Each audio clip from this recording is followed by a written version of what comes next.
Kulsoom Nawaz بنام باؤجی، senior صحافی اور تجزیہ نگار سہیل وڑیچ کے مطابق مقافات نگر شریف ہاؤس۔ پیارے باؤجی، السلام علیکم۔ جب سے آپ پاکستان واپس آئے ہیں آپ سے تفصیلی گفتگو کا موقع نہیں مل سکا۔ گڑیا مریم سے تو بات چیت ہوتی رہتی ہے، اس سے نامہ و پیام بھی جاری رہتا ہے، گھر کے امور پر اسے مشورے بھی دیتی رہتی ہوں۔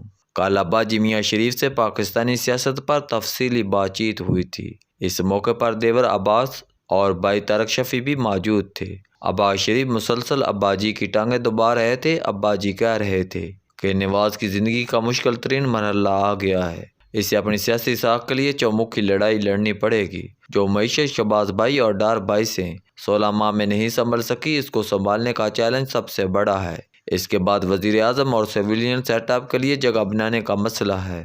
مقتدرہ اس بار اختیار دینے کے موڈ میں نہیں، ایسے میں کیسے گزارا ہوگا؟ اور تیسرا بڑا چیلنج اپنے مخالفوں کے ساتھ نمٹنے کی پالیسی بنانا ہے۔ اباجی کہہ رہے تھے کہ نواز نے اگر ان چیلنجوں سے عہدہ بار ہو لیا تو کامیاب، وگرنہ نون لیگ کی سیاست کو ایسا دھچکا لگے گا جیسا پیپلز پارٹی کو پنجاب کی سیاست میں لگ چکا ہے۔ باؤجی، میں جب تک زندہ تھی ہمیشہ کوشش کرتی تھی کہ آپ کا غصہ ٹھنڈا رکھوں۔ آپ کو یاد ہوگا کہ جب آپ کا سیف الرحمان ینگ میڈیا گروپ کے خلاف کارروائیاں کر رہا تھا تو میں نے آپ کے سامنے سیف الرحمان کو کہہ دیا تھا کہ اگر یہ کارروائی جاری رکھی تو میں آپ سے بات نہیں کروں گی۔ جب بے نظیر بھٹو سے سخت لڑائی تھی تب بھی میں یہی کہتی تھی کہ برداشت ہی بہتر رویہ ہے۔ جنرل پرویز مشرف کے مارشل لا کے دوران آپ جیل میں تھے جب میں تمینہ بین کے ساتھ نوابزادہ نصر اللہ خان کے گھر پہنچ گئی تھی اور یوں پیپلز پارٹی کے ساتھ مل کر ARD بنانے کی راہ ہموار ہو گئی تھی۔ مجھے پتہ چلا کہ ایک بار پھر آپ کے گرد خوشامدی اور اقتدار پرستوں نے گھیرا ڈال لیا ہے اور وہ آپ کو انتقام لینے اور مخالفوں کو توڑ دینے کی صلاح مشورے دے رہے ہیں۔ آپ ان مشوروں سے دور رہیں اور ملک کو مفاہمت اور مصالحت کی طرف لے کر چلیں۔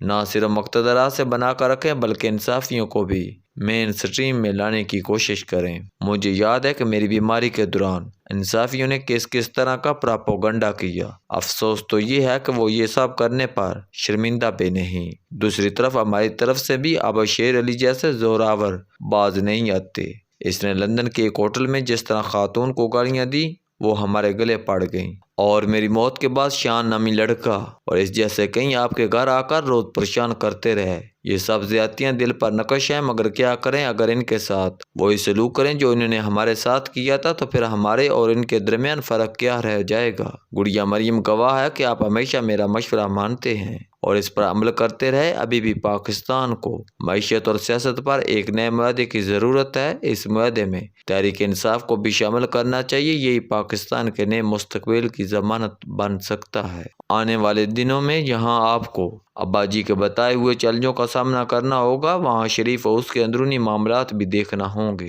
آپ وزیر اعظم بن گئے تو شہباز بھائی کو کیا عہدہ دیں گے؟ وہ اب دوبارہ سے وزیر اعلیٰ تو بنیں گے نہیں، انہیں وزیر خزانہ نہیں بنایا جا سکتا کہ اس پوسٹ پر ڈار بھائی برجمان ہوں گے۔ میرے خیال میں اس حوالے سے پہلے ہی فیصلہ ہو جانا چاہیے کہ مستقبل میں کس نے کیا کرنا ہے۔ گڑیا مریم نے بڑی محنت کی ہے اور مشکلات میں آپ کے شانہ بشانہ کھڑی رہی ہیں۔ اس کی شدید خواہش ہے کہ وہ وزیر اعلیٰ پنجاب بنے اور آپ کے نقش قدم پر چلتے ہوئے پنجاب کو ترقی کی راہ پر گامزن کرے۔ دوسری طرف حمزہ شہباز بھی ہمارا ہی بیٹا ہے، اس نے بھی کئی برسوں تک محنت کی ہے۔ وہ بھی خواہشمند ہے کہ اسے وزارت اعلیٰ ملے اور وہ کوئی کارکردگی دکھا سکے۔ اسے تو یہ ملال بھی ہے کہ اسے جو تھوڑا سا موقع ملا وہ سیاسی کشمکش اور رسہ کشی میں ضائع ہو گیا اور وہ کوئی کارنامہ سر انجام نہ دے سکا۔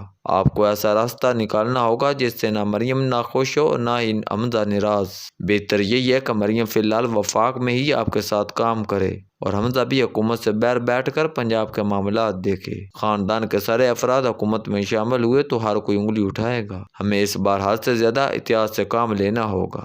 باؤجی، آپ شریف خاندان کے سربراہ بھی ہیں۔ اس حوالے سے آپ کو یاد دلانا ہے کہ جب تک میں زندہ تھی میں کیپٹن صفدر کا بہت خیال رکھتی تھی۔ میری دنیا سے رخصت ہونے کے بعد صفدر کا آپ کو خیال رکھنا ہے۔ مجھے خبر ملی ہے کہ صفدر اور جنید دونوں ڈسٹرب ہیں۔ جنید کی شادی میں ہم سے غلطی ہوئی۔ لڑکی اور لڑکے کی عمر میں کافی سالوں کا فرق تھا۔ آپ کو چاہیے کہ صفدر کو بلا کر اس کے معاملات کو دیکھیں۔ جنید تو ویسے ہی آپ کو بہت پیارا ہے، اسے بھی گائیڈ کریں کہ وہ پاکستان میں رہ کر کیا کرے گا۔ آخر میں عرض ہے کہ غصے اور انتقام سے دور رہیں، کیونکہ یہ چیزیں عقل کو کھا جاتی ہیں۔